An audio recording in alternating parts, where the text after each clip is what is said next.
नमस्कार. आज कथांजली घेऊन येत आहे एक नवीन कथा जिचे नाव आहे ठमीची शिवणकला उर्फ फॅशन डिझायनिंग.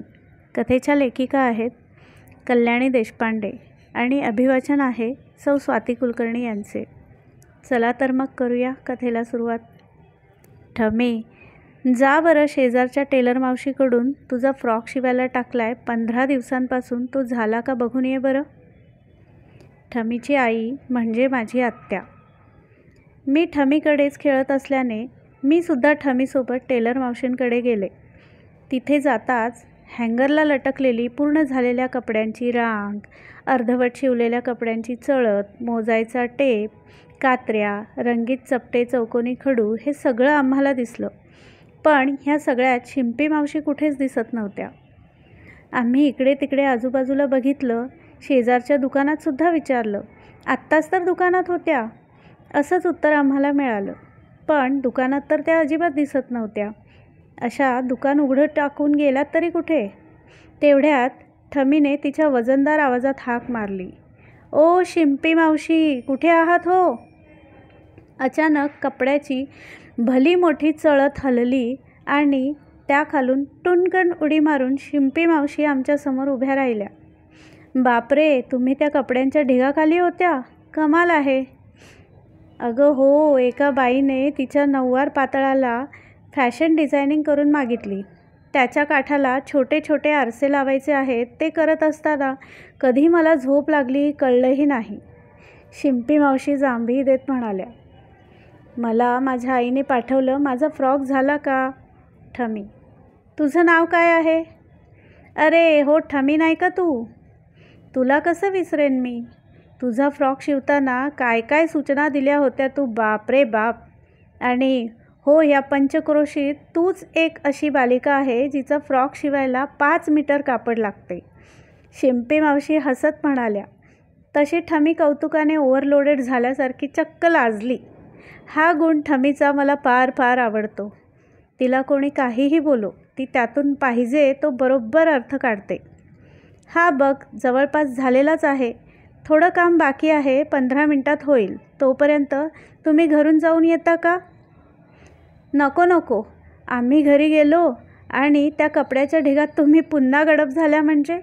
त्यापेक्षा आम्ही इथेच वाट बघत बसतो. ठमी, ठीक आहे बसा. असं म्हणून शिंपीताई ऑटोमॅटिक शिलाई मशीनवर ठमीच्या फ्रॉकचं काम करू लागल्या. आम्ही थोडं लांब 2 खुर्च्यांवर बसलो. मी दुकानाबाहेर येणाऱ्या जाणाऱ्या रहदारीकडे बघत बसले. ठमीचं लक्ष मात्र शिंपी मावशी कसं शिवतात त्याकडेच होतं.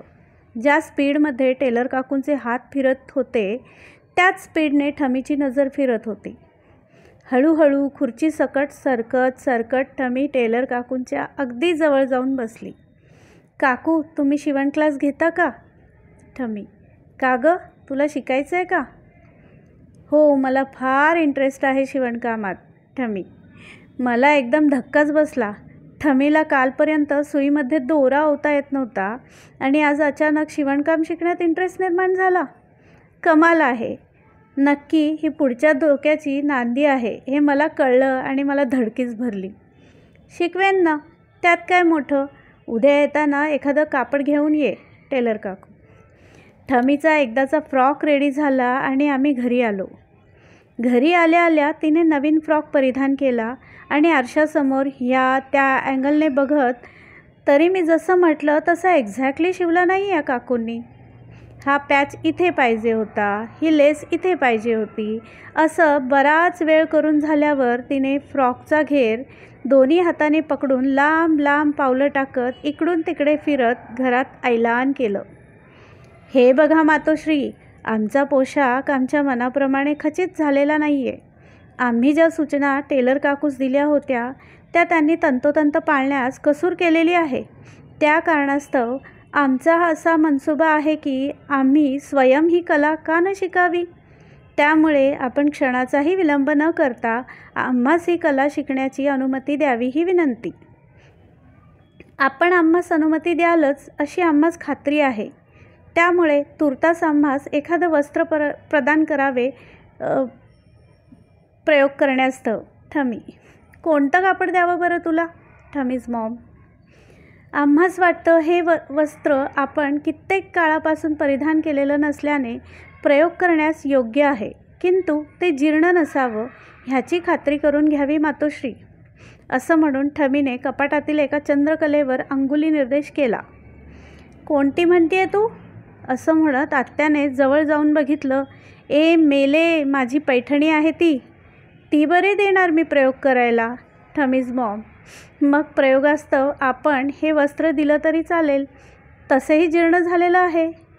ठमी आत्याच्या शालूकडे अंगुली निर्देश करत म्हणाली. ठमे भवाने, शालू आहे तो माझा. थोडा खोचा पडला त्याला, पण म्हणून काही तो जीर्ण होत नाही गधडे.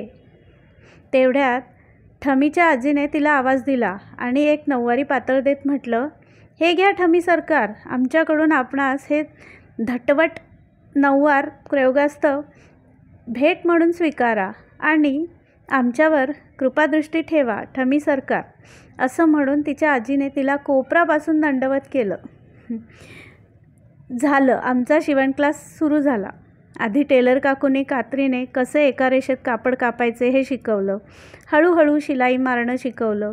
ठमीने हट्ट करून करून त्यांची ऑटोमॅटिक शिलाई मशीन चालवून बघितली. हळूहळू ठमीला शिवण जमू लागलं. ड्रेसचे माप कसे घ्यायचे हेही ती शिकली. कधीकधी आलेल्या कस्टमरचे ती मोजमाप घेऊ लागली. टेलर काकूंना बरं वाटू लागलं. तेवढंच आपलं काम हलकं. एके दिवशी टेलर काकूंना बरेच कामं असल्याने त्यांनी ठमीला येणाऱ्या कस्टमरचे माप घेण्यास सांगितले. तिने मला आधीच सांगून ठेवलं होतं की मापं मी घेणार आणि लिहून ती ठेवणार, कारण मी जर चुकीचं माप लिहिलं असतं तर टेलर काकूंचे खूप नुकसान होऊ शकले असते. त्यामुळे लिहिण्याचं काम तिनेच घेतलं. मी मापं तिला सांगत होते, ती भरभर लिहून घेत होती. ते सगळं झाल्यावर टेलर काकूंनी ती वही सध्या बाजूला ठेवून द्यायला सांगितलं. थोडं शिवण शिकलं की ठमीला वाटलं आपण फॅशन एक्सपर्ट झालो आहे. तिने टेलर काकूंजवळ तिच्या आईबाबा आणि आजीसाठी पोशाख शिवण्याची इच्छा जाहीर केली. त्यांनीही तिला मनाई नाही केली. दुसऱ्या दिवशी घरी आईबाबांच्या मागे लागून लागून तिने तिच्या आजीसाठी ब्लाऊज शिवण्यासाठी एक ब्लाऊज पीस, आईसाठी सलवार कमीज शिवण्यासाठी एक ड्रेस मटेरियल आणि बाबांसाठी शर्ट शिवण्यास एक शर्ट पीस, असं सगळं घेऊन ती शिवण क्लासला आली. टेलर काकूंच्या मदतीने दुपारपर्यंत तिने तिन्ही पोशाख अर्धे अर्धे शिवून ठेवले. दुपारी एका लग्नघरातील पोशाख शिवण्याचं काम टेलर काकूंना मिळाल्यामुळे त्या आमच्या भरोशावर खुशाल दुकान टाकून लग्नघरी मापं घ्यायला गेल्या.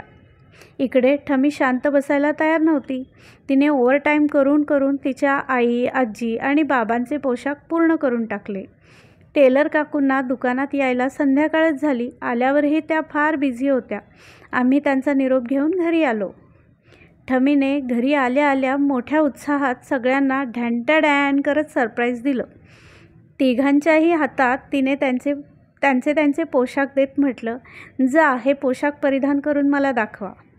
तिघेही मोठ्या उत्साहाने आनंदाने आत गेले आणि 10 मिनिटात पोशाख परिधान करून आले. ते पोशाख असे होते. तिच्या आजीने ब्लाऊज घातलं होतं त्याच्या बाह्या लांब शर्टाच्या होत्या. तिच्या आईने जे सलवार कमीज घातलं होतं त्याचा गळा ठमीने संपूर्ण शिवला असल्याने तिच्या आईला एका बाहीतूनच डोकं वर काढावं लागलं. त्यामुळे कुबड्या खवीसचा फील येत होता. तिचे बाबा सगळ्यात शेवटी अगदी तोंड झाकून लाजत लाजत बाहेर आले, कारण शर्ट तर छान बसला होता पण त्याला जरीच्या फुग्याच्या बाह्या होत्या. ठमीची आजी स्वतःच्या ब्लाऊजच्या त्या लांब शर्टाच्या बाह्याकडे मोठ्या कौतुकाने बघत म्हणाली, वा ठमे, काय फॅशनेबल कपडे शिवले ग तू. बरं झालं तुझे आजोबा त्यांच्या बहिणीकडे गेलेले आहेत, नाहीतर पाय शिवलेला पायजमा त्यांना घालावा लागला असता. आता हा पायजमा एका पायात कांदे आणि एका पायात बटाटे ठेवून खुंटीवर लटकावून ठेवायला खूप उपयोगी पडेल. शाब्बास बेटा. ठमीने तिच्या बाबांच्या शर्टाच्या बाह्या आजीच्या ब्लाऊजला आणि आजीच्या ब्लाऊजच्या बाह्या बाबांच्या शर्टाला शिवून टाकल्या होत्या. आजोबांसाठी दोन्ही पायाचे बॉटम शिवलेला पायजमा शिवून टाकला होता. तेवढ्यात टेलर काकू बाहेर ठमीच्या नावाने शंख करत आल्या. ठमीची आई कुबड्या खवीस अवस्थेत काय झालं विचारायला बाहेर गेली, तेव्हा टेलर काकू जोरजोरात सकाळी आम्ही ज्या वहीत मापं घेतले होते ती वही फडफडवत होत्या. आम्ही तर व्यवस्थित मापं घेतले होते, मग ह्यांना एवढं चिडायला काय झालं कळत नव्हतं. काय झालं सांगाल तर खरं? ठमीची आई, हे बघा ह्या पोरीने काय लिहून ठेवलंय. प्रत्येक व्यक्तीच्या नावाखाली मापं घेताना गळा 1, गळा 2, गळा 3, गळा 4, गळा 5 असं लिहून ठेवलं. आता मला सांगा, असा 5 गळ्यांचा प्राणी तुम्ही तरी कधी बघितला होता का? ठमे बाहेर ये. ठमीची आई. ठमी लगेच बाहेर आली. काय झालं टेलर काकू, काही मदत हवी आहे का? ठमी. हे 5 गळे कोणाचे आहेत ते सांग आधी. टेलर काकू. अहो काकू, केवढं सोपं आहे ते. गळा 1 म्हणजे मानेचा गळा, गळा 2 म्हणजे डाव्या दंडाचा गळा, गळा 3 म्हणजे उजव्या दंडाचा गळा, गळा 4 म्हणजे डाव्या पायाचा गळा आणि गळा 5 म्हणजे उजव्या पायाचा गळा. भरभर शॉर्टमध्ये लिहिलं होतं मी. ठमी खांदे उडवत म्हणाली. ते ऐकून टेलर काकू तिथेच बेशुद्ध पडल्या आणि त्यांना बेशुद्ध पडलेलं पाहून ठमीची आई कुबड्या घावीस अवस्थेत चवताळून ठमीच्या अंगावर चालून गेली. ठमे भवाने, काय केलं हे तू? ठमीने जोरात वेग पकडत आमचं घर गाठलं आणि ती तिच्या नेहमीच्या जागी पलंगाखाली लपून बसली.